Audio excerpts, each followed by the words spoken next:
Hey dorks! Just a quick message reminding you to head over to twitch.tv/mindgappodcast and give us a follow. We live stream when we record our new podcast episodes, and we're live streaming video game sessions on Saturday nights at 8 o'clock p.m. Central Time.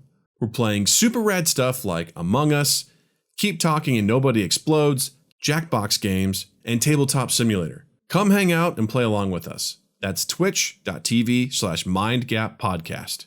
Mind Gap Podcast.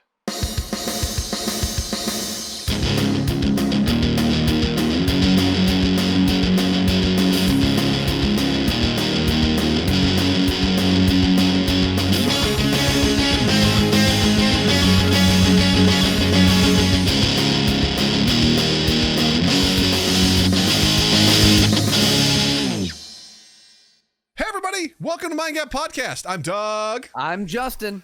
And we're back at it again, and Justin's back in the house. He's back in the house. Yes, I am. In the house. It was great having Noah on last time, but it's always good to have the main man, the main gapper, back in the chair.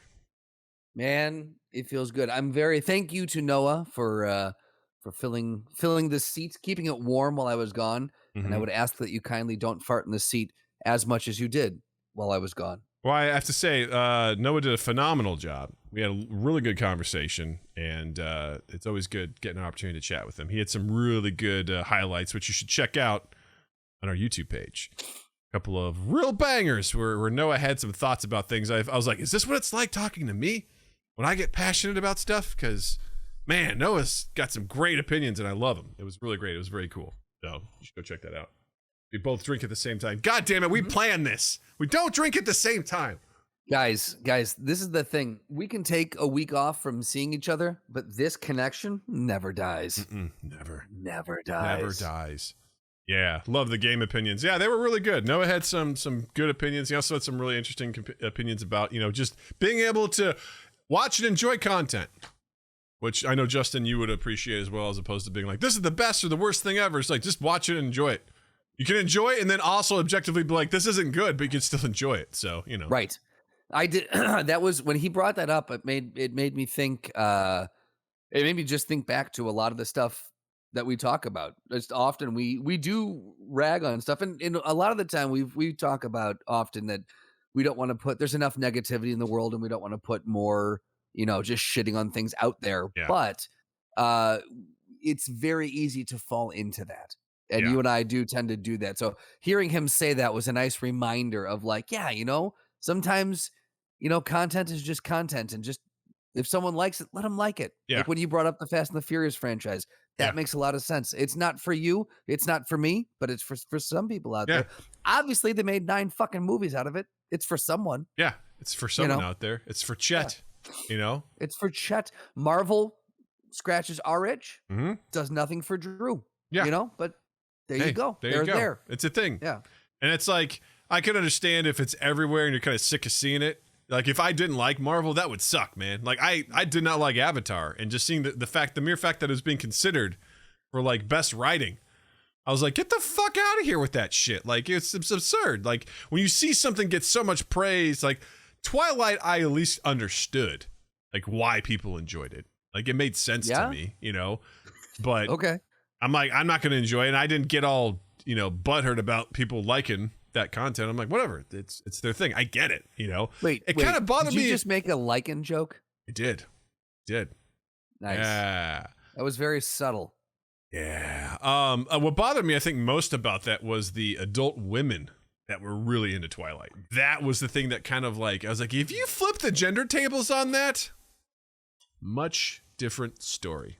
Because there was like, I don't know, I posted when I was on Facebook, there was a photo of like a whole bunch of, had to be like, I don't know, 35 plus women, just like age-wise, just holding signs that's like, I don't know, like, marry me, whatever name of one of the male characters, and they looked like they were just like, yes. It's like, imagine if these were dudes and they were like super pumped about the women in this film. It's like, yeah, it's pretty gross. That is one thing that is interesting. It's just that, like, it's the concept of, like the 30-something, 40-something year old women can be like, oh my God, swooning over a very young Robert Pattinson. but it just inherently feels wrong if you are, looking at a very young, still legal, but very young, actress in the same role as a man. It's a much different. It is interesting how those gender dynamics play out. It's like that South Park episode where like the female teachers, sleeping with the kids, and all the cops are like, nice. Right, yeah, it goes right back to the nice. Exactly. It's super gross. Rollo says, you may have had this question before. What's your favorite Marvel movie? I'm watching them in chronological order. I'm up to the first Thor film. Damn, oh, boy. Yeah, you're way behind, pal. But I'm proud of you for watching it. Wait, are you just starting to watch them, or are you going back and rewatching them now in chronological order? Yeah, define enhance, because I'm reading that as like you haven't seen them before. So, because if you haven't, then I'm curious to know about your journey.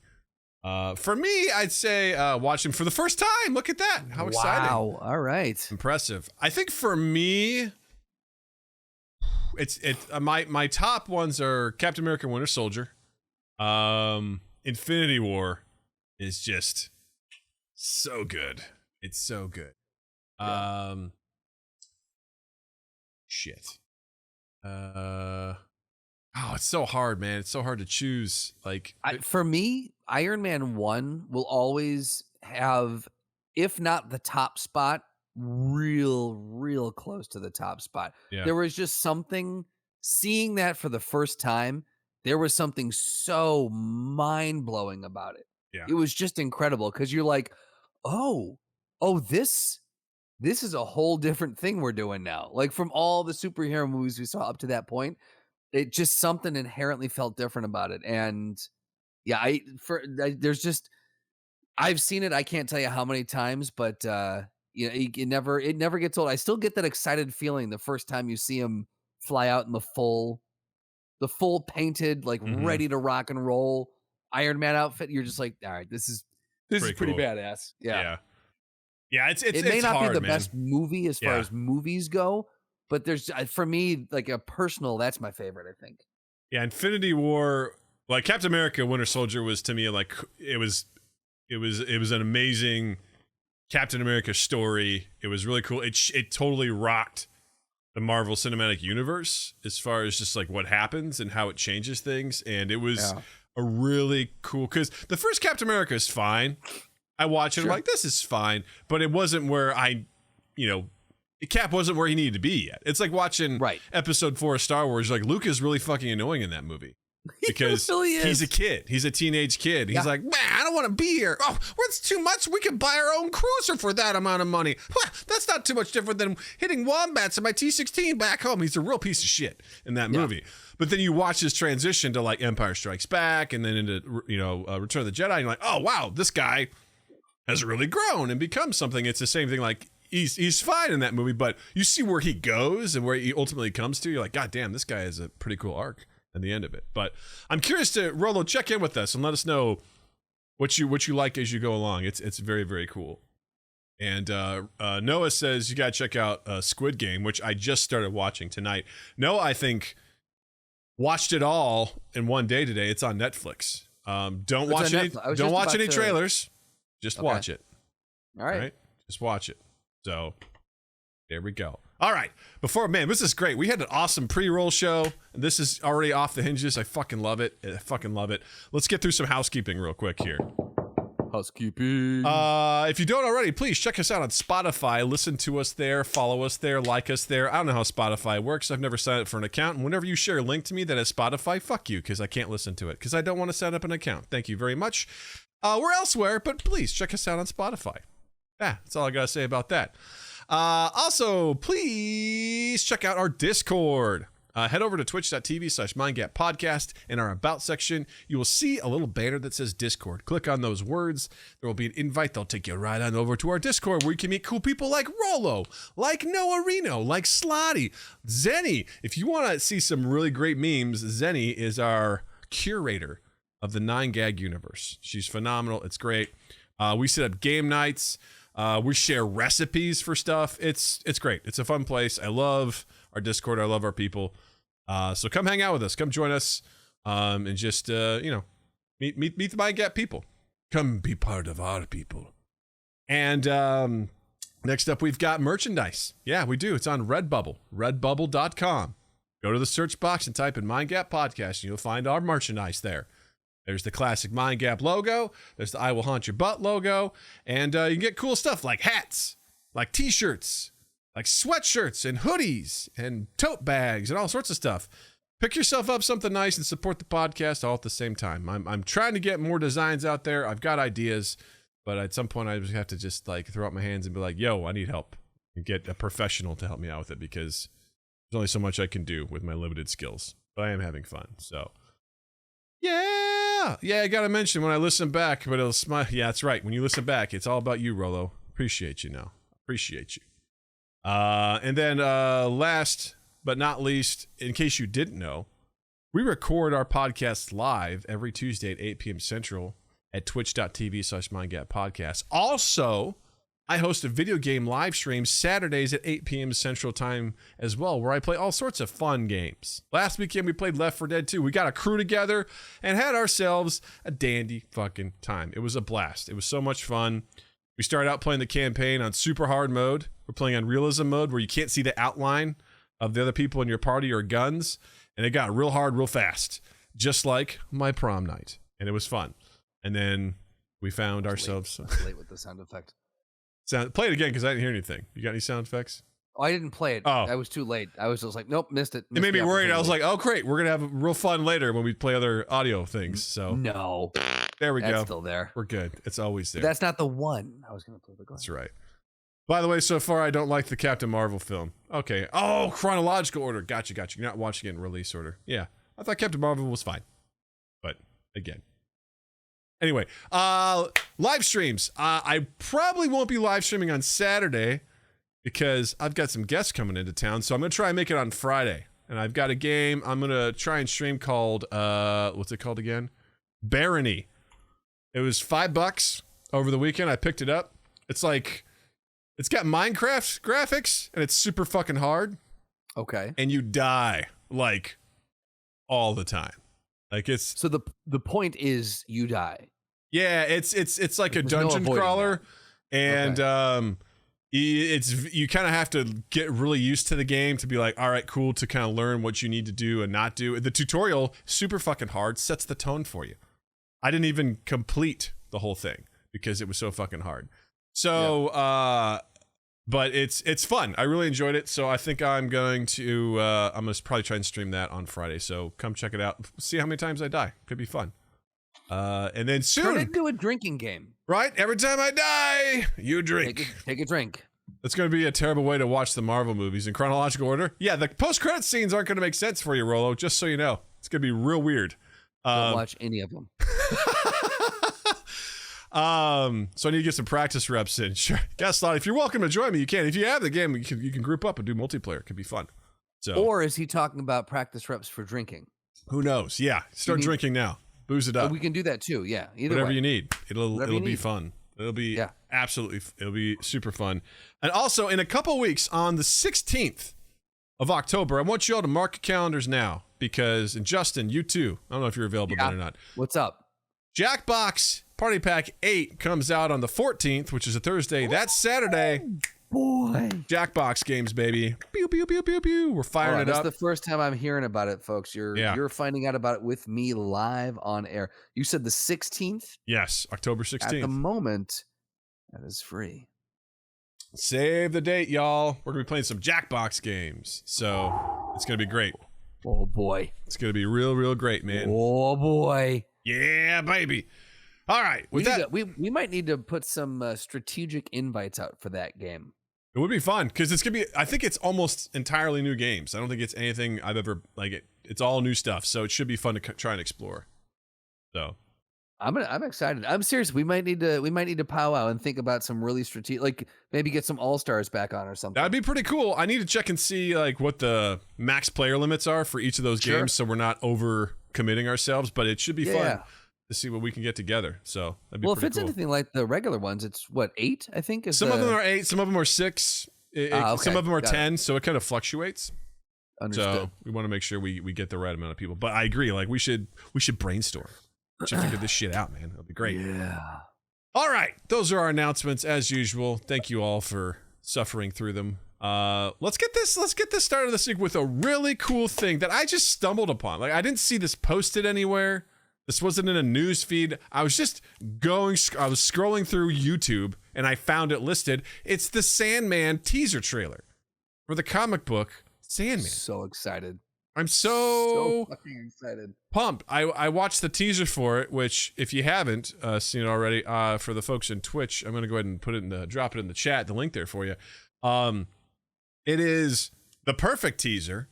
Because if you've read the comic, you realize this is like, I don't know, the first page and a half of the 10-volume series. So it's like perfect teaser. It came out in 1988. The graphic novel did. Right. Holy shit. I was thinking like 95, 96, somewhere in there, but like 10 years earlier, 98 or 88. Yeah. That's bonkers. So really, they've been trying to put the Sandman on the screen for probably close to 30 years at this point. Yeah. It has been a long fucking journey, and it's gone through so many iterations, and Neil Gaiman kept striking it down because it just wasn't quite right, or the story wasn't there, or it felt derivative or something. So many people were attached in the past, and like it's exciting to finally see this come to fruition. Yeah, if you're not familiar with Sandman, it's one of the few things that when people ask, like, hey man, what comics or graphic novels do you recommend? That's usually the top of my list. Like, it is one of the best series. It's probably, I hate to say it's highbrow, but it's a lot more intellectual than a lot of the stuff that I've read. And it's so unique. It's so unique. It's like part anthology short story collection, because some of those volumes are just a collection of short stories, but still they move the plot forward, give you more information, and it's so well done. It's very intricate, and it's very Neil Gaiman. And if you're familiar with him at all, it's such a phenomenal series. And essentially, Netflix, I think, is the perfect place for that. I would say Netflix or HBO. Like, either one of those would have been perfect. Yeah. And I was thinking, based off of what they did with The Boys, I was thinking Prime could be a nice if Seth Rogen's company had a deal with them or something like that. But either way, there's so many outlets for it to go now where it can be successful. But a streaming service makes the most sense. Yes. Movie it wouldn't work, man. Like, movies, it's not the place for it. No, if they turned it into a franchise, that would have killed it. It wouldn't have worked. Like, to sit with a 2.5 hour film, like telling one volume, and then you've got to go through 10 of them. That's not it. You need the breathing room, and you need, because what I could foresee, because really what this is about is the Sandman is also one of the many names for kind of the character known as Dream. He's one of the Endless. There's 7 brothers and sisters that make up sort of like the key components of the universe. They've been around to the beginning of time. He is one of 7, and what the teaser shows you which is the start of the first book, is this old guy essentially doesn't want to die, so he does this ritual, and he's hoping to capture Death, which is also one of the Endless, but he accidentally grabs Dream, and he captures Dream, and he tries to like extract as much as he can. Like, he wants Dream to give him something, and Dream is trapped in this bubble. And what does that do when one of these 7 pillars of the universe is out of commission? Like, people's dream, it sets things in motion that will play a huge part for the whole series, just because he got grabbed. And there's a prequel story out there, which I haven't read all the way through yet, that talks about how he was able to get captured, which was interesting. I did not know that. Which I have in a digital copy, and I just have not finished reading. I need to go back and do that. Very interesting. I need to go. Look, it's been on my gift list on Amazon for a while, but the Compendium series of Sandman, it's one of the only graphic novels I think I would actually like to own. Yes. You know me, I don't like collecting a lot of stuff, but that I would 100% be into owning. It was the first one I got to. You turned me on to it. It was the first graphic novel I ever read. It was so on your good. recommendation, and it blew my fucking mind. I think I've reread it like 3 or 4 times. Yeah. I realize my door's open. Where if my dog opened my door? What's that? I've tried to I've got 100 Bullets, the first volume, sitting on my nightstand. I've tried to read it, and I can't get into it. I've read the first story 3 times. That one, And I just can't get into it. I don't feel like that has the best ending to the series, but it was a very cool story. I definitely enjoyed it. I'd say if you can push through it, do it. I recommend it. I think it's worth it just because I'm so sick of reading that first story. It didn't play out the way that I thought it would, and there are some interesting moments in there where I'm like, God damn, like that's pretty awesome, but not the best. I'd say that another one I'd recommend is Fables. Fables, that one so well done. I've talked about it before. It essentially takes your fairy tales and basically something horrible happens in their fantasy world. They find a way into what they call the Mundy world, the mundane world, and they magically take over this small spot in New York, and essentially all of these fables live there. Not really all of them. Cool. Not everyone can make it out, but several. So like you've got Snow White, who's like assistant mayor. You've got the big bad wolf, who's like the sheriff. You've got the 3 little pigs. You've got it's absolutely amazing. It's a long series, but fuck is it good, man. And that's clever, man. It's so good, and it's so fascinating. It's so well done. It got me thinking. I'm like, oh my god, there's so many fables I barely know anything about. Like, I'm like, who is this? And I look it up. I'm like, oh shit. You got stuff from like the Jungle Book showing up in there, like different characters from that. Like it just expands so far, and Pinocchio, and they all have such interesting personalities. There's been like a Telltale game out there called The Wolf Among Us, which was great. They're making a sequel to that, which is really cool. And it's fascinating, dude. It's so good. Jared asked, isn't that Once Upon a Time on ABC? Which I'm wondering what came out first. Like, was that series based off of the graphic novel? I don't think so. I mean, I haven't seen Once Upon a Time. I know it was a hit for a while. I think we watched the first 2 seasons and then we're like, cool, we're good. Yeah, I don't know. The story itself is so fucking good. Like it's just it's phenomenal, and I can't recommend that one enough. That one is absolutely great. So those are usually the top 2 ones that pop in my head.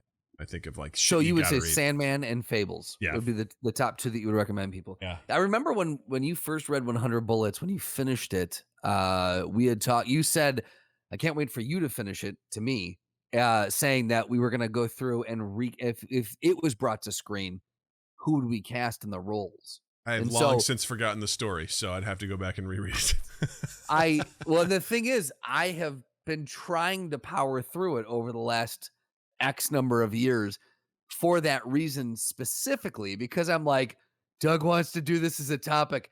I've got to try to read this. And man, I just, Remember correctly, the premise for 100 Bullets, which got my attention, was the line for it is, what if someone handed you a case with a gun with 100 untraceable bullets? What would you do with it? Would you? Yes. And they give you immunity. A target. Gotcha. It's a target who's done something horrible. And if you kill them, there's no way it can ever be traced back to you. And I think you'll get something for it. Mm-hmm. You get money or something for it. Yeah, it's more or less like if you're given a weapon with untraceable bullets, a gun, and an opportunity to kill someone, usually someone who deserves it, would you do it? And that was like sort of like the basis, and there's this pretty wild story that goes along with it. It's very, very interesting. So I remember enjoying it, and there was just some moments where I was like, I still have actually I think I actually had it as my background on my Facebook profile. Like there's this like beautiful 1-page like banner. It was so well drawn, and it was a sinister moment where I was like, oh shit, this is an amazing moment. And it's still saved on my computer somewhere. I'm like, fuck, they were not messing around. Cool. They were not messing around with this. Oh shit. Yeah, so long story short, I really liked the teaser. I think the person that got to play Dream, aka Morpheus, was like perfectly cast. I mean, he looks Ezra perfect. Miller? Yeah. Is that Ezra Miller? Yeah. Is it? I feel like that wasn't. Yep, it's the Flash / the mopey dude from Fantastic Beasts. Really? Yeah. Didn't realize that. No, it's his name's Tom Sturridge. No. Yeah. I looked up Ezra Miller and it showed the Sandman trailer. Is not Ezra Miller. I gotta fact check you now. Please do. It looks just fucking like him. Tom Sturridge is his name. Wow. Fuck me. Yeah. All right. Tom, hold on. I gotta do it. Tom Sturridge? Mm-hmm. Sturridg. Sturridge. And I love the guy that got to play the Corinthian too. Boyd Holbrook. Hold on. I'm going to do a side-by-side with Tom and Ezra. Because with Tom, the pictures in here with the beard look nothing like Ezra Miller, but...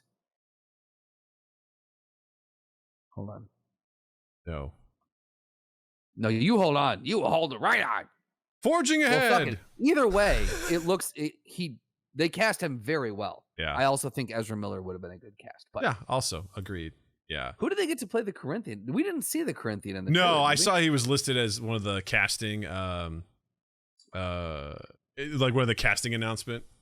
Yeah. He played he was in Narcos season 1 and 2. He played like sort of one of the main American characters, and he was also in the movie Logan. He played the guy with a bionic arm that was chasing.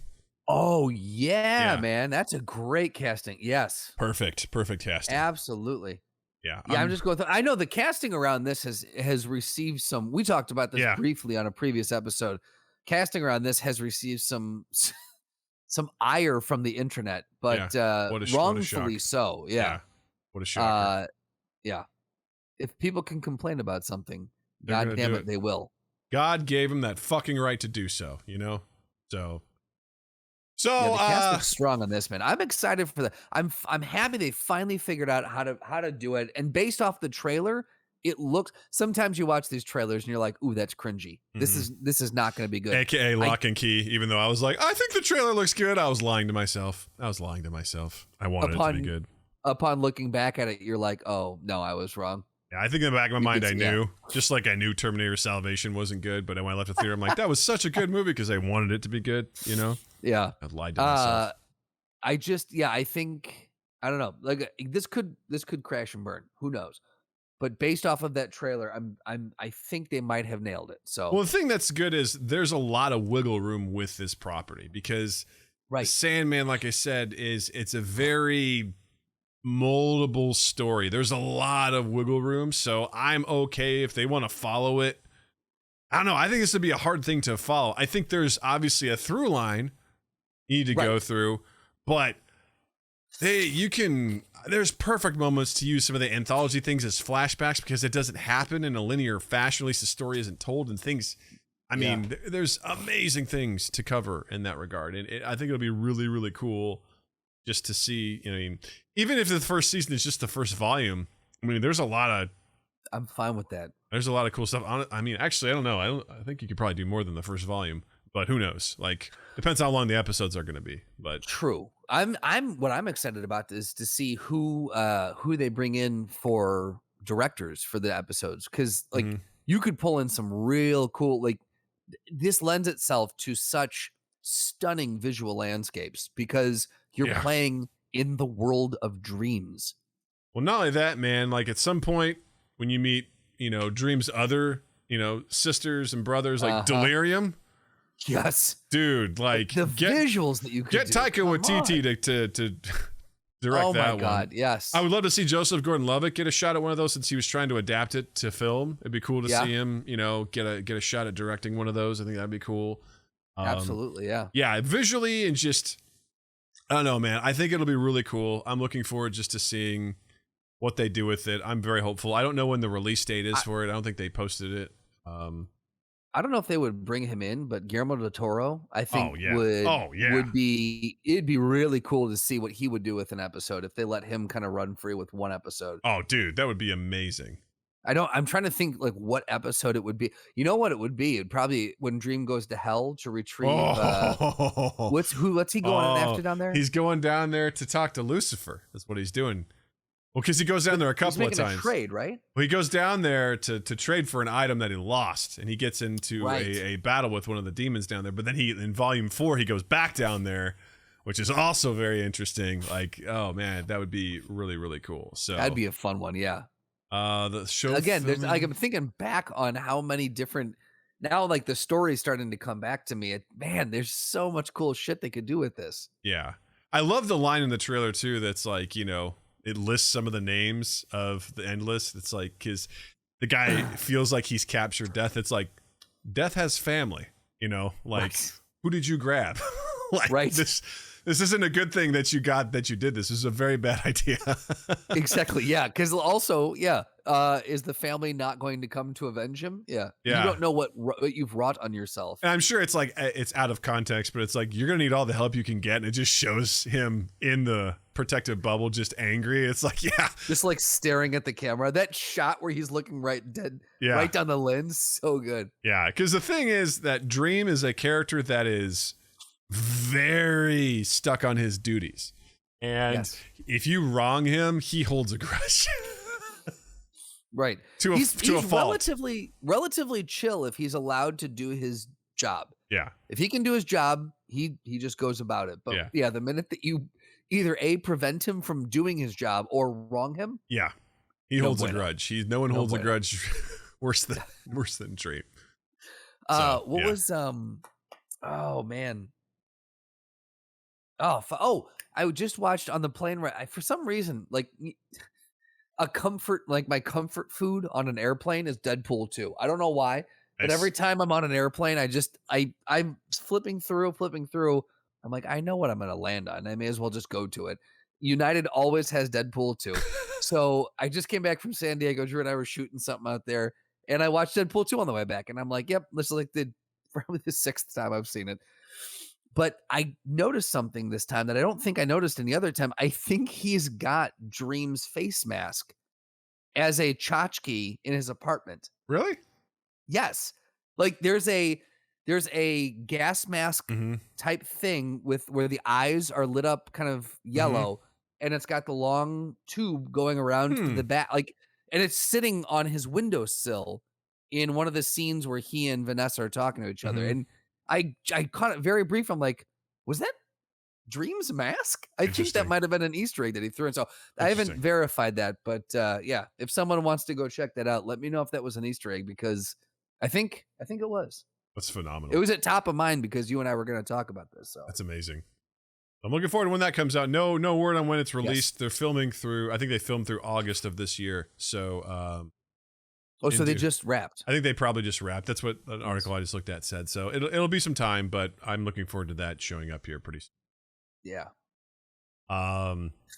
So next up on our list is a follow-up on something we covered a little while ago when we talked about how Epic Games was suing Apple over the fact that their whole point was that Apple was holding this monopoly over their stores, you know, like their digital app stores, and Epic essentially violated their agreement with Apple by allowing players to buy the in-game currency, their V-Bucks, through Epic's own personal store versus Apple's, because Apple takes a 30% cut of all transactions that take place on its store.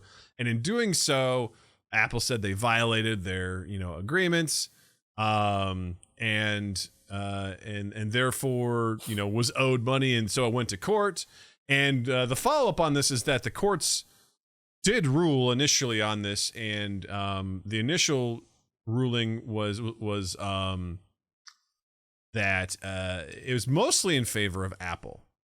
But there was a couple key things that I think were interesting. But first of all, just kind of recap how we originally felt about this, because I don't know if my thoughts have actually changed or not. But I think originally my stance was, look, I get it. 30% sucks. They have to do that, like with Apple, to allow them to take a 30% cut.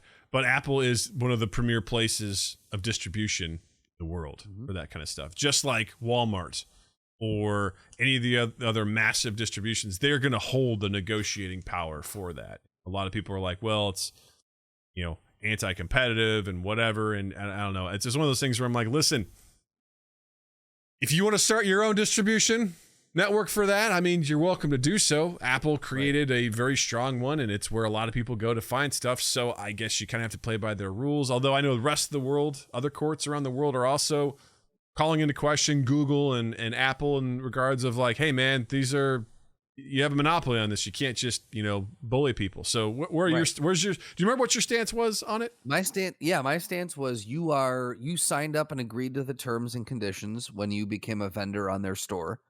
And that was the terms and conditions. And in the article that we were looking at here that kind of summed it up, the judge said the same thing of like, hey, look, when you signed up, you didn't call this out as an issue. You accepted it and you went forward. And now instead of saying it's too much money, you're saying that Epic is saying Apple should take zero commission whatsoever. They should not charge Epic anything for selling stuff on the platform. And to that, I say, I disagree. Like, I think 30% is steep. Mm-hmm. What? Absolutely. But, even if they halved it, like, if you're going to sell something on the store, if you're using someone else's resources, it stands to reason. Almost nowhere in the history of commerce have you used someone else's resources and not paid a fee to use those resources. When we host our podcast on Libsyn doesn't just go, hey, we like you guys. Here's a free, we're going to host you for free. No, we pay for their services. Mm-hmm. You're paying to have your thing up there to reach X number of, more people. Yes. It is what it is. That's the cost of doing business. Yeah. So yeah, I don't know. I think the debate is where should the price be? Right. Well, Epic's thing is that, at least from the article, Epic's thing is that there should be zero commission. Which I think is bullshit. That's can't bullshit. I can't do that. But one of the things I did like that the judge ruled on was that the judge made it so that it's not solely done through Apple. Like the Apple cannot control the only funnel of in purchase, because that's the thing too, is if any money that people want to spend on the game, I think that's where also I think I've changed my tune a little bit. Like, it's one thing to host my product on there. Yes. Cool. Oh yeah. If I'm going to charge $5 for a game, yes, Apple should get a percentage of that. But if people are going to buy my game and then use my game, and then they want to do microtransactions, and then Apple also gets a cut of that, that does seem kind of shitty in that regard. If they buy it through Apple, Apple should get a cut. But I do agree in that they should not hold exclusivity of that.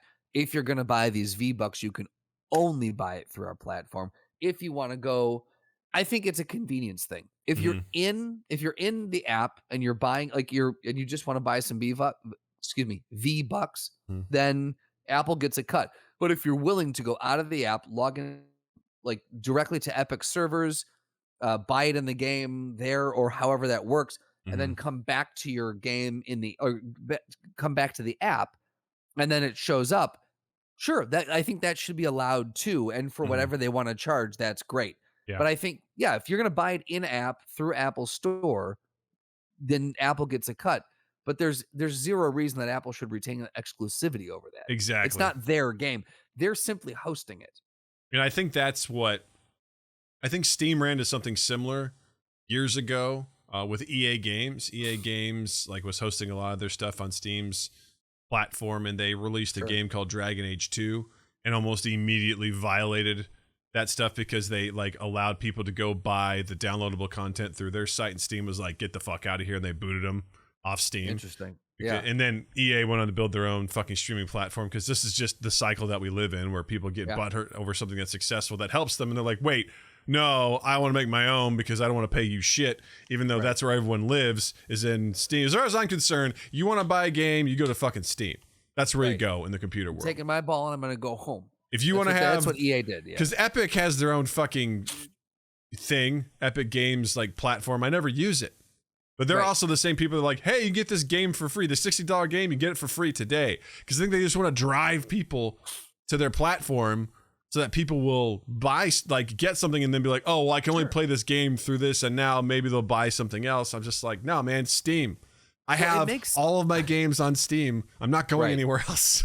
it makes it from a business standpoint, it absolutely makes sense. Like if you can sell direct rather than selling through a distributor, obviously you're going to make more, you stand to make more money in the long run, but Mhm. your upfront costs are going to be significantly higher. Yeah. Like not Steam, Epic, in order to spin that up. Now look, they're not hurting for money at all. You know, they've brought in, I think the article said something like $4.2 billion since From the 2010 or transactions. something. Yeah. Yeah, like it's been bonkers.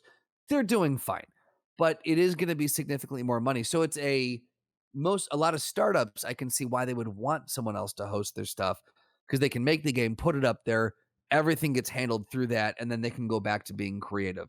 But when you've got a behemoth like Epic or like EA, it does make sense from a business standpoint. If you've got the capital, stand up your own distribution model or platform, then you do it because you're gonna make more money in the long run. Yeah. So just a quick correction there. Fortnite generated $4.2 billion over 2018 and 2019 alone. Oh, So, just those 2 years. those 2 Shit. years. Okay. Yeah. Wow. So, I get it makes sense. I don't think it's been around since 2010. It feels like it has been, but right. So they basically were offering a discounted rate to go directly through their site as opposed to Apple's. Sure. And that's It's what like got them booted $7.99 versus $9.99. Like, Yeah. so $2 difference. Yeah. Yeah. So essentially, Apple didn't get everything. Apple got most of what it wanted. Excuse me. But it didn't get everything. I think that originally it said they were pretty pleased with the Apple was over the ruling, because essentially they still get to they're owed 30% of the revenue from the time in which they were violating, and plus anything from the future that happened.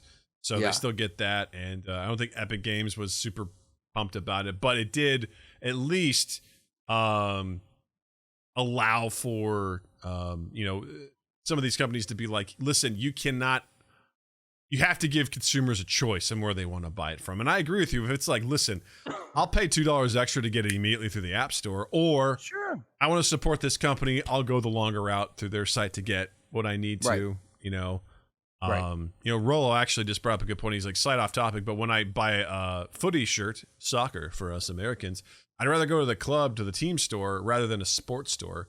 So his footy club gets all the money. Exactly. Sure. Yeah. Sure. I mean, it's no different than Twitch. People set up donation things so that, because there's a split with Twitch, obviously, on what they get for the subs. So people are like, you just donate to me directly, if you want to do that sort of stuff, just to avoid that. I mean, I don't know. Like, I'm always looking for the best way to support the people that I like. And I ask them, hey, what is the best way to support you? What makes the most sense? And if I really like something, I'm going to do my best to, pitch in wherever I can. I mean, we're talking $1 difference, right? Like 30%. If it's $9.99 on Apple and it's $7.99 on Steam, 30% of $9.99 is $2.99. So we're talking just $1, right? I guess I'm confused at why Steam is so, not Steam, Epic.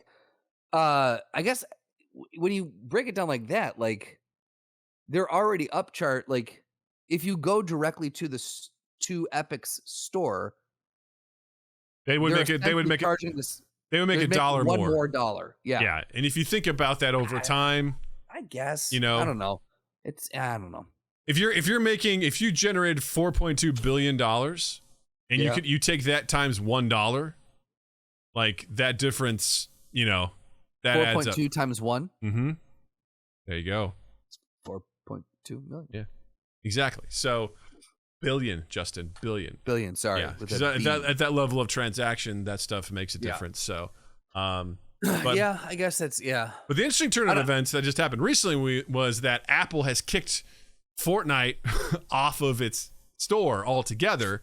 Yeah. I guess originally the agreement was like once everything was square, Apple would bring them back on, but they were like, no, since this is going through an appeals process, right? Essentially, there's a breach of trust, and now we're gonna basically you can't come on here. So if you have Fortnite on your app, on your phone, you can still use it. It just won't get updated, and if you want to get it, you can't. So it's essentially dead in the water sort of thing through the Apple Store, and they were like, listen, this is a breach of trust. Until this is settled and we're good, no. And Epic was like, this could take up to 5 years. So essentially you're squeezing us out and they're just like, nah, what do you want me to do? You're correct, is what they said. You're correct.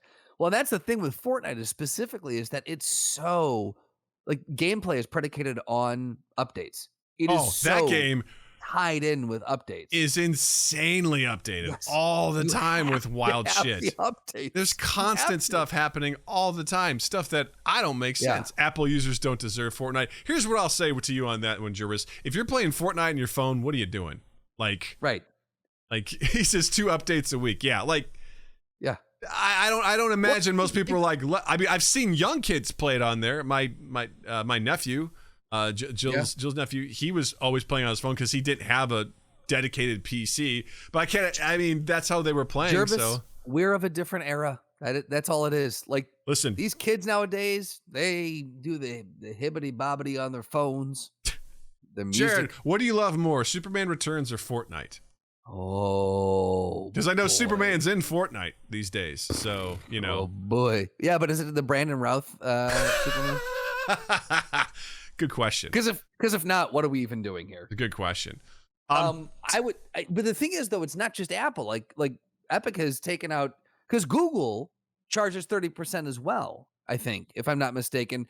And Epic's got a lawsuit lobbied against them as well. Yeah. And I think, if I'm not mistaken, Google took them off their stores, didn't they? Probably. Off the Android store? Yeah. Yeah. So, I mean, really right now, I feel like Epic is just kind of, they're kicking sand in a lot of faces right now. And I don't know, like, they're playing the long game. Yeah. But is it, do you think it's detrimental to their overall brand to do that? Yeah, I don't think this had the effect that Epic was hoping for. Yeah. Well, part of the problem is like they didn't actually challenge the commission in their legal arguments. So that was problem number one. So if they were trying to achieve that, commission. they were just like, because the judge is like, you didn't challenge that, so no, we're not going to do that. And yeah, you are in violation of your agreement, but we will say X, Y, and Z. So I would say that I appreciate what Epic is doing because, listen, I sound like a corporate apologist all the time. Or a sympathizer. I'm like, man, Disney, I mean, God, they've got so much going on. Yeah, you got to pay a lot of money. You know, you look at this cool stuff. I'll say it, but again, I'm like, listen, if you have built a strong, well-oiled machine, you know, you should reap the benefits from that. But also with a caveat of it, with it being within reason. Like, you shouldn't be, if 30% is too high, and a lot of developers are like, listen, man, this is really killing me as a developer. Maybe a conversation should be had about that. But Yes. I think we all are in agreement that like, if you're going to use one of the most widely distributed platforms, it's going to come at a cost. Like, you're going to have to deal with that. The cost is negotiable. I think it absolutely should be negotiable. And, you know, if that's what Epic's trying to do here, because again, it's going to take a larger organization to challenge Apple. Your indie studio is not going to be able to be like, hey, can we please not do 30%. Apple's like, go fuck yourself. Go find something else. Like, this is why we're here. And so, I don't know. I think there's some debate in there, but I just feel like, I kind of feel like Epic didn't necessarily nail what they were trying to do on this. Yeah, I feel like Epic had the right intent at heart, like maybe in the beginning, but they should have maybe strategized a little bit more and gone like, okay, instead of just saying fuck your commission altogether, gone like, cool, can we maybe have it? Yeah. Or 10%, or what's reasonable, you know? Or make it a variable thing, not just a straight across the board 30%. You know, maybe based on different. I don't know, like based on how its usage or something like that. Once you hit a certain threshold or something, the commission sort of like will change up. So that way it doesn't kill the indie developers. It gives them in there. And if you're like super killing it like Epic is, maybe there's a higher rate, but maybe it's just not 30%. I don't know. Right. You know, I mean, make it a quarterly update or something like that. Like based off of your sales per quarter. This is like, you've got a range or a tiered system where you're like, cool. So between this and this sales, this is your commission rate. You know, eclipse the sales in one quarter. Now here's your new. And you're going to tell me that Apple doesn't have people who can do math like that? I beg to differ. It's probably easier just to do your standard rate of 30% across the board, but you know. Or your industry standard $3,000 commission. Yeah, Just one, saying. one way or the other. It all comes out in the wash. Works. Yeah. Yeah. I definitely want things to be fair for people. I don't understand that industry enough to, I have my thoughts. I'm like, well, if you're gonna use it, you gotta pay for it. But it's like also if it's killing you, it's killing you. So maybe that's a conversation to have. But I don't know. I think Epic's trying to do the right thing. Yeah. But they're doing it in a poor execution. I think maybe the I way agree. I think the intent is there, but their execution on it has been significantly flawed. Yeah, and it might have done more harm to their cause than it has done good. We'll see how the appeals play out. Yeah, and if they change their tune in the appeal process. Maybe they refine what they're. I don't know if you can do that, but I definitely think they need to. I think they need to hone in a little bit more on what they're asking. Let's check back in episode 1500 and see what's going on with the Apple versus Epic. Because it will still be going. Check back with us then. We'll see what's happening. All right, before we go on to like our great events, Justin, I think we have something special we haven't had in a couple weeks that I'm really excited to talk about. Hold on to your butts. You got the questions, we got the answers. All you do is ask. Practical, practical, practical, practical, practical, practical, practical. Ask Practical Doug. I love that last bit. That's good. Real well done. Thank you. Hey, so excited. We're back. We've got ourselves an Ask Practical Doug. So this one, who's this come from, Justin? This one comes all the way from the East Coast of the United States of America, from Mr. Slotty. So he asks, does jump humping for your friend count as a threesome? Now, you may be going, what is jump humping? Well, allow me to explain to you.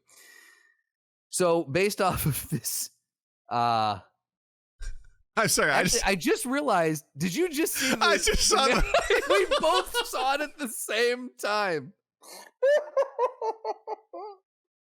Oh man! So this screenshot was posted in our Discord, and I just realized what the top screen name was for this whole thing, and the screen name is "Iowa State is a wet fart." I love the fact that we both saw each other realize that at the exact same time. Oh my god. Okay, so someone posted a video, which like a TikTok, I guess. It says when your bestie is called to soak in a BYU dorm and you have to jump hump for her. And so someone posted below that, can someone translate this into English? Which is exactly what Doug and I were like, the fuck does this mean? So someone else said, some Mormon teens have convinced themselves that putting a penis in a vagina and then not moving is not sex. That's called soaking, which is just a gross up and down. No, not up and down, Justin. Just stagnant. It's stagnantly gross. So jump humping is when you get someone to jump in the bed next to you while you're soaking to get some friction going without you technically causing the movement. So you are sitting there with your P in the V, and someone is standing on the bed next to you, jumping up and down, causing the thrusting motion. And it's not my fault that we're doing this thing. So that is jump humping. So Slotty's question again, if you're jump humping, so if two of your friends are soaking, and you're jump humping, is that a threesome?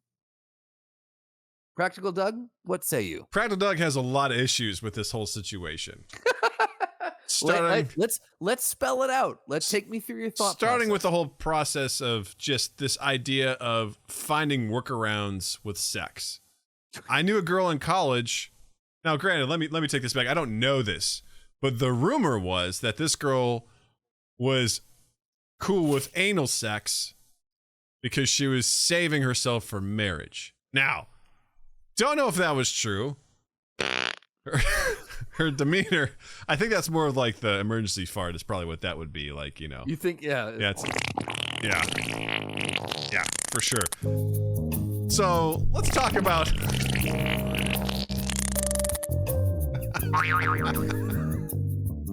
showing some signs of being fucking wet. Dude, you are fucking killing it with the sound drops. Absolutely killed. Someone clip that. Whew. So that the thing is, like, I saw that, I was like, just have sex. Like, if you're Right. if you're like, Yeah. I will do anal sex because I gotta save my vagina for marriage. It's like, just have sex. Like, why is it this thing that's like, I can't do this until we're married? Which, by the way, is a terrible idea. Why would you wait to have sex with someone until you were married? That's the worst wedding night ever. You don't know really what you like. The other person doesn't know what they like. You don't know what you're doing. Right. And it's just fucking scary and taboo and weird. And like, why would you want to wait to do that? Like, yeah, Jared says, I'm saving my butthole for marriage. There you go. There you go. Fuck me, slutty. There you go. Santa's wedding day. Exactly. Yes. You know, I heard this is really popular at religious universities because it doesn't count. Like, you still put it in, it counts. That's what casually will. Yeah, like, absolutely. No, it does not count. You're soaking at that point. You're soaking. We're gonna soak. Because that's the thing. I can't wrap my head around it. Practical Doug can't, because soaking makes Justin's not happy. Don't like soaking. It's just, it only counts if you come. Just don't come in there. Thank you. That's the most practical thing I've ever heard of, right? It only counts if you make eye contact. See, there's all these things. Like, my issue with it is just that if you've gone all the way to insert yourself into somebody, like, it's, the deed's done, man. Right. Isn't that called dipping? I think it's just, is that just the tip? Is that just dipping in? You're dipping your toe in, dipping, foul dipping. Just for a second, just to see how it feels. Yeah. Like, that's the thing I want to ask these people is that, like, how do you, okay, so in the act of soaking, you've got to get it in first, right? Mm-hmm. Is that initial thrust not the act? But the thing is, like, just because you don't follow it up with more thrust, well, you're hey, in. But they're just putting in, there's leaving it there. All right? They're just leaving it there. Maybe they put it in soft. Yeah. Oh, right? no. And then they work it from there. First of all, I don't think that's possible to put it in soft. I don't think that's how to differ.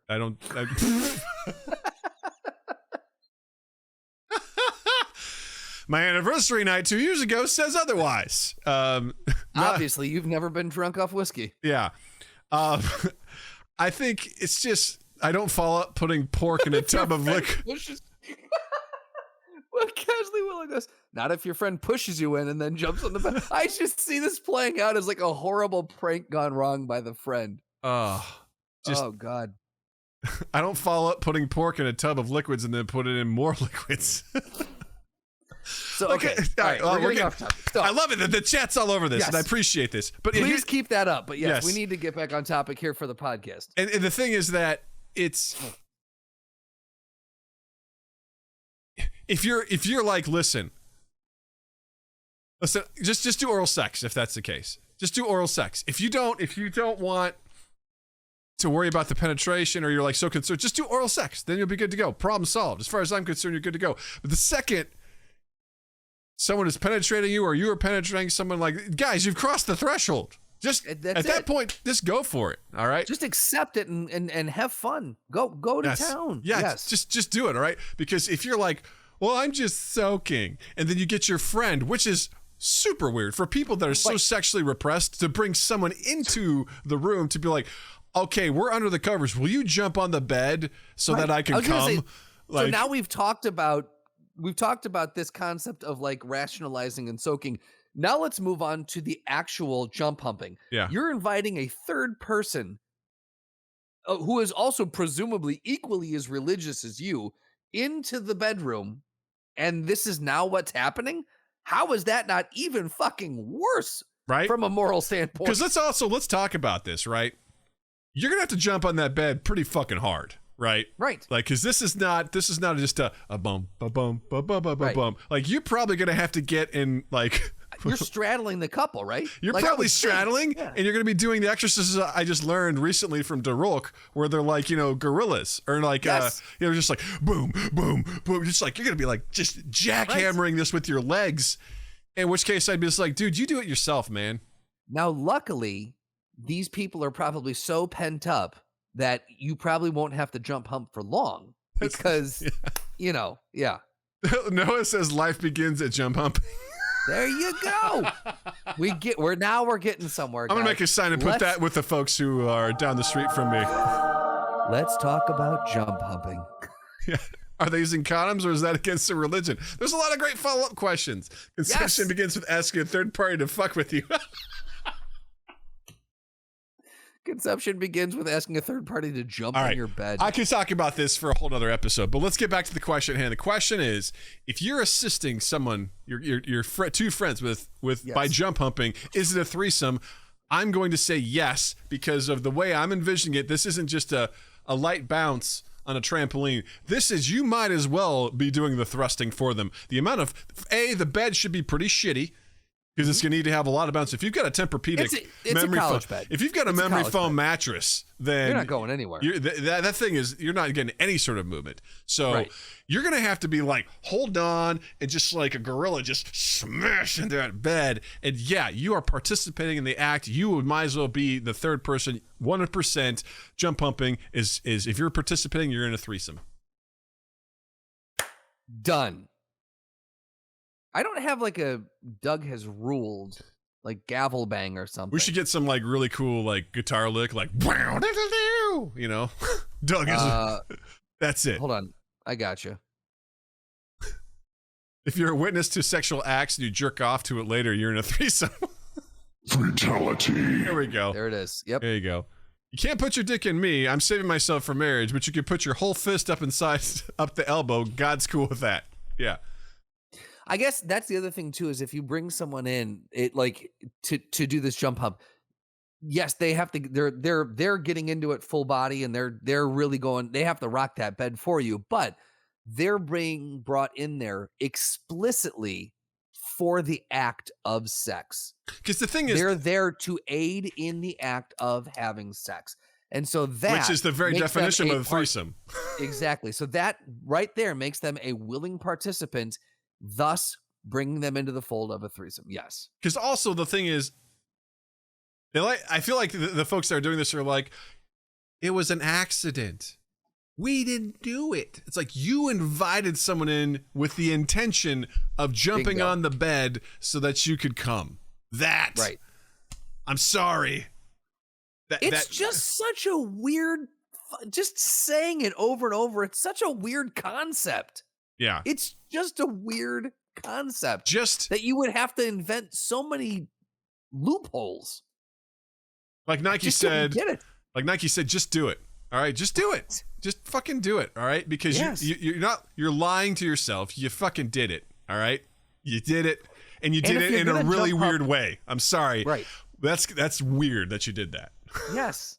And if you're going to jump hump, also wear Nikes because they offer wonderful ankle support. And not only that, if you got plantar fasciitis, you got to get that support, Man, you don't want to fuck with that. Is that how the Virgin Mary got pregnant? That's a great question, Jared. That's a question for another time. So let's bank that. Bank that for another time. Whew, that got me all hot and bothered. So, guys, if you have a question and you want it answered, you can submit your question via email, mindgappodcast@gmail.com. Any of our social medias, you can hop on our Discord. We have a channel set aside just for Ask Practical Doug. There's a specific Ask Practical Doug channel that you can get your question asked. Because you've got questions, Practical Doug has answers. I'm here for you, baby. Ruled today. I got you. Jump humping is a threesome. That's right. That's it. Boom. Fucking A. Fucking A, bruv. Yeah? Practical Doug solves another case. There we go. I've got a question for you. Oh, yeah?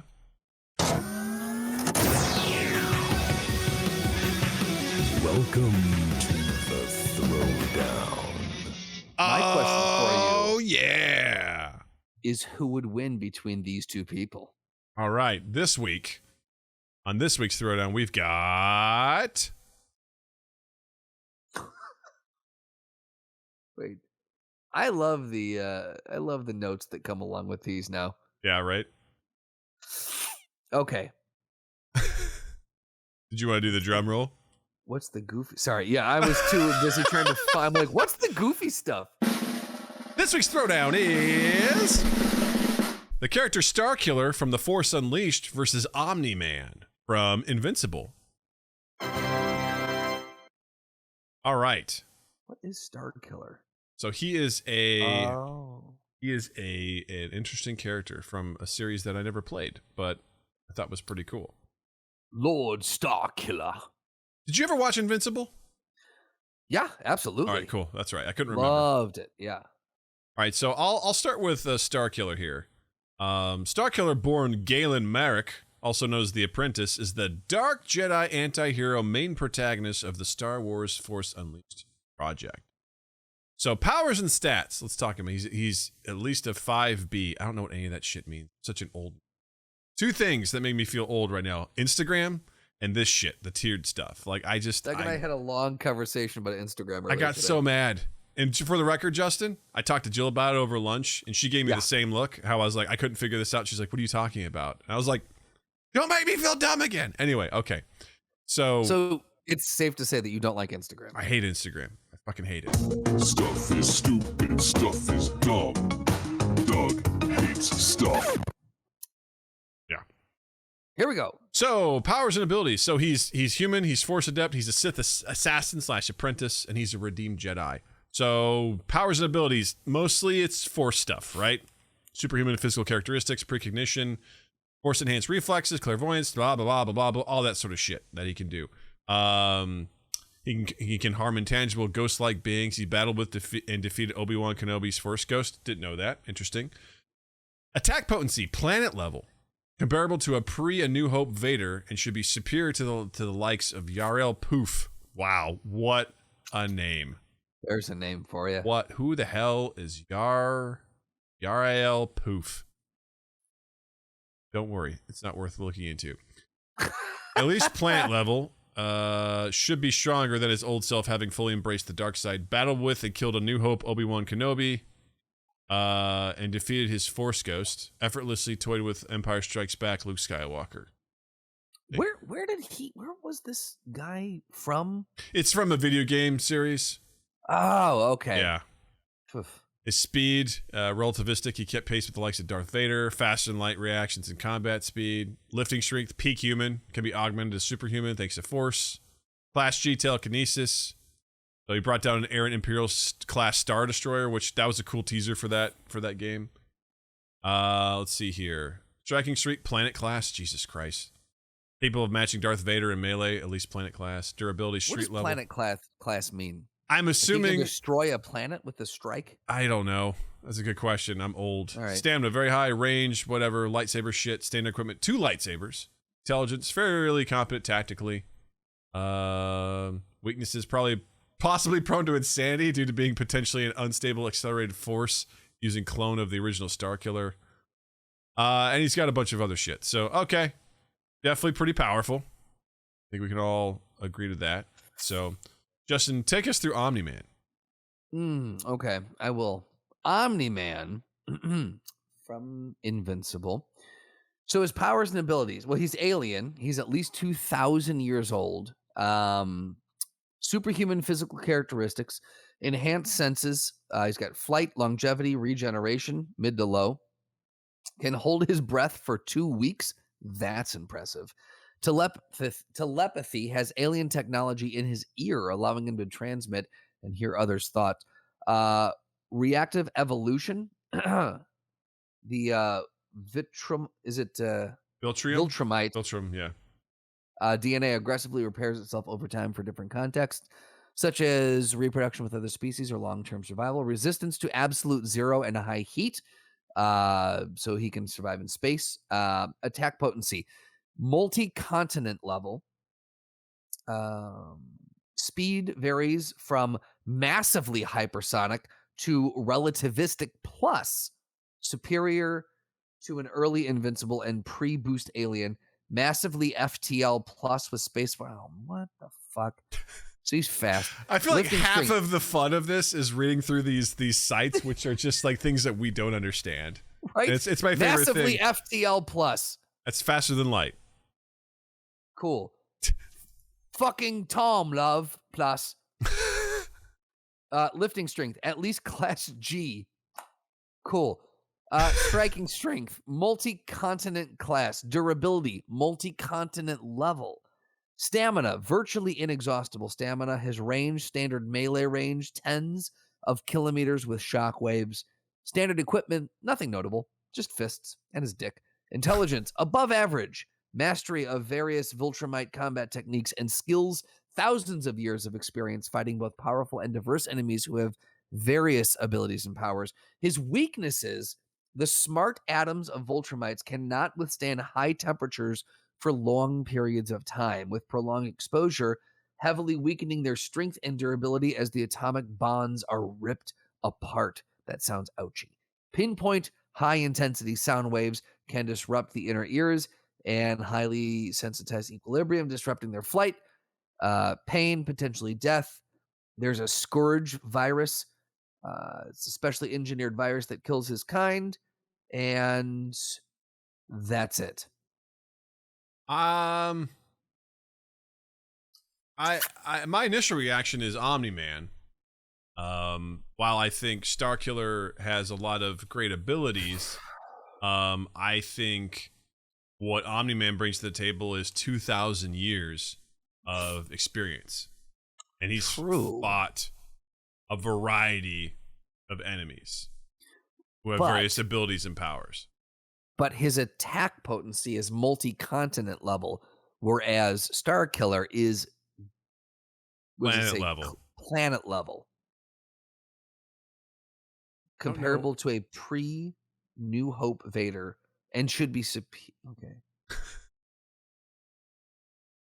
I don't know what planet level attack. You know what? I'm just going to do this. Planet level attack potency. Spelled that wrong. Oh, tier. So is it what is he? 5B? Does it say? Yeah. Starkiller's 5B. Yeah. So it's motherfucker. It says energy and tons of TNT equivalent. I don't need that. I need give me a comparison. Yeah. Oh, his tier. Well, okay, so Omni-Man is 6A. 33 more rows. Hold on. Here we go. 10C low. 6A. Okay. Level energy in conventional terms. Joules. Low energy ratio. You fucking idiots. I hate this. I hate this so much. Omni-Man is something that can destroy multiple continents or those who can easily harm characters with multi-continent level durability. All right, let's not get too lost in those sort of stats that we don't understand. What I would say is that I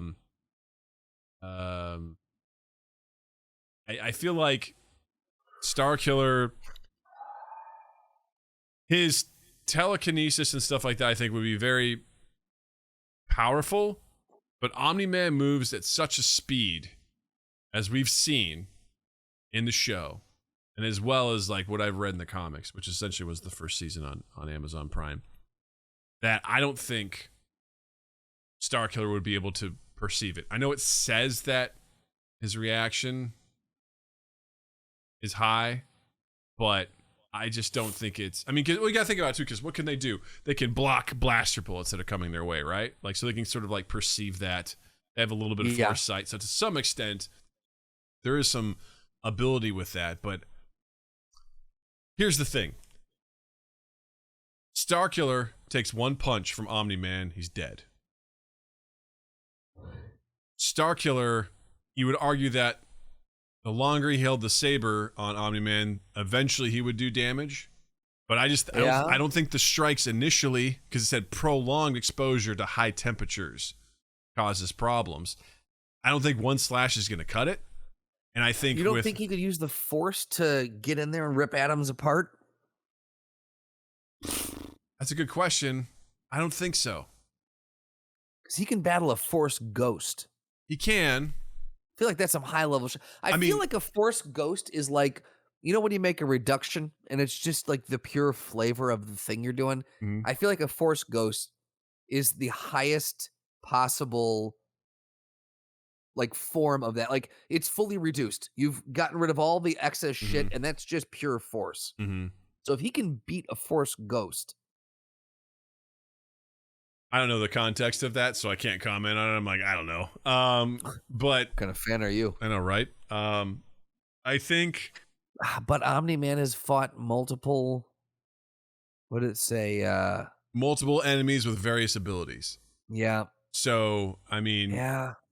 think about what, spoilers for the show Invincible, when Omni-Man fights those other superheroes, he takes a beating, but he fights like 6 of them at one time. That's true. That's and very true. Think of what they had at their disposal. I mean, and he was able to not only weather those blows, but he beat the shit out of them. He killed them. And so I feel like him going one-on-one with Starkiller, all he needs to do is land one blow and it's over. Like he touches Starkiller, it's it. He punches a hole right through his body. Starkiller cannot make a single mistake.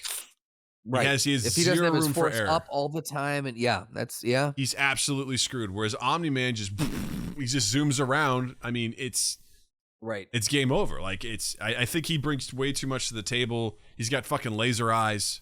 I'm just wondering too, like if Omni-Man's going, can Starkiller use the force to stop him midair? You know I think mean? that's possible, but he has to be able to catch it and stop. But that's that you're using the force to the precognition. Agreed. But is it a situation where, because he said, Jedi always say like, I sense something, right? So it's possible he could sense him, but is it going to be enough? Because if he could bring a Star Destroyer down, like that's his powers are formidable in that regard. Could he get into Omni-Man's mind? Because he's got mind manipulation. He does. That is a possibility. But again, I'm thinking what weapons are at Starkiller's disposal. I think the lightsabers could eventually become effective, but it would take a lot of time. Like a slash here or there is not going to cut it. And I don't even know if he stabs initially, he would probably have to leave it there for it to eventually cause trouble. Breakthrough, yeah. Yeah, but I'm just wondering if could he get into Omni-Man's mind and make Omni-Man turn against himself? Make him doubt himself? Make him I'm just think saying. he's somewhere else?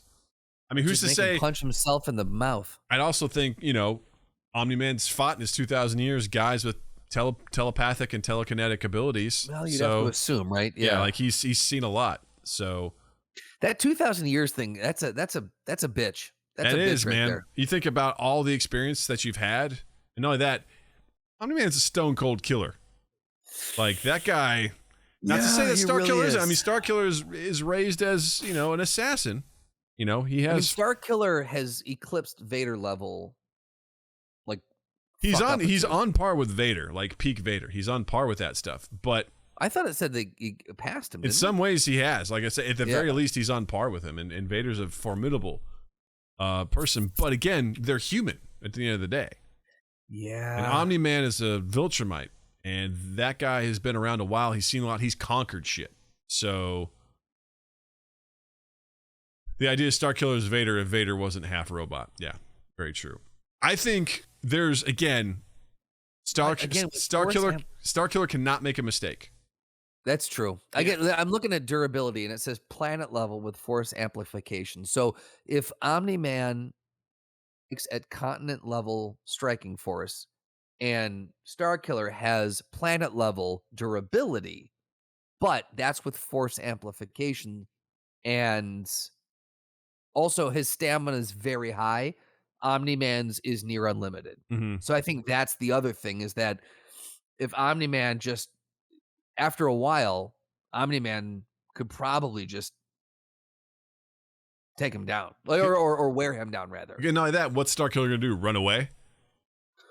Omni-Man's gonna fucking chase him down. Like I think the odds are stacked in Omni-Man's favor. Not to say that Starkiller couldn't pull it off, but if you run the simulation, I think Omni-Man wins majority of the time. Yeah. Yeah. What's the weakness again? Possibly prone to insanity due to unstable accelerated force using. So he's insane. Yeah. Okay. So. All right. Well, look, it's a rough battle. It was fought well, but at the end of the day, I think we got to go. That was a really good one. Thank you, Council of was good. Elders. That was a really good one. I love it when I have to really think about that shit. It's good. Very, very good. And let us know if you guys disagree and give us a rationale. Don't just say you guys are wrong. Let us know why. Yeah, I'd love to hear other thoughts that we haven't considered. So, by all means. Justin, what do you got to recommend this week? So when I was out in San Diego, Drew showed me a film that I really ended up liking called Scare Me. And it is by Josh Rubin, and it takes place in a cabin. It's him and actually the woman from The Boys season 2 who plays Star. No, have The you Nazi? you've seen The Boys? Yeah, Yeah. I can't remember. All I can think of is Starkiller now. Yeah. Whatever so same. her name. Yeah. So it's her, and the guy who directed it also stars opposite of her. And the other person is Chris Redd from SNL fame. Oh, nice. And Rebecca Drysdale. So it's only 4 cast members. Most of the movie, we only follow Josh and Aya Cash. I don't remember what their names are in the actual film. Stormfront. Thank you. The log line is 2 strangers tell scary stories in a Catskills cabin during a power outage. But the thing about it is the sound. So as they're telling the stories, they start to, like you would as a kid, they start to buy into the stories. And so as she's describing, the old woman who lives in the attic, you hear creaks. And then you hear, this and that. So you start to the sound design and the way it was shot are fucking brilliant. And you know me, I'm not a huge scary movie guy.